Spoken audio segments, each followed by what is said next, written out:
ছোটবেলা থেকে তোরা পাইলা মিলা বড় করলাম রে, কি আর করার, অভাবের কারণে তোরা ভিক্ষা দিতে হইব। থাক, কষ্ট পাইস না। পুরাটা হাড়ি তো ঘুরলাম, ভালো তো গরু পাইলাম না। এনে তো একটা গরু দেখা যায়, দেখি তো। কাকা গরু কত কত হলে ছাড়বেন কাকা? ভাতিজা, ছোটবেলা থেকে পাইলা মিলা বড় করছি তো, অনেক শখের গরু আসিল, তুমি যা দিবার দেও, তোমার লাগে দামে আটকাইব না। কাকা সবাই তো ছোট তো তোরা বড় করে, বড় করে নাই না বেছে।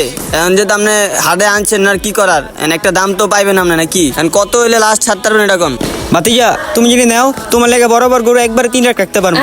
কাকা 3 লাখ 3 লাখ দিতে পারবো না, টাকা দিব 50,000। মনটা চাইতাছে ওটা যে কি করতে, 3 লাখের গরু কেমনে 50,000 কয়? 50,000 টাকা দিবা ভাতিজা? আচ্ছা, এদিকে এদিকে।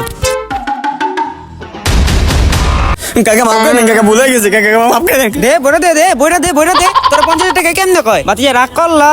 জানি না। দে বইটা দে, বইটা দে, বইটা দে, বইটা দে, দে।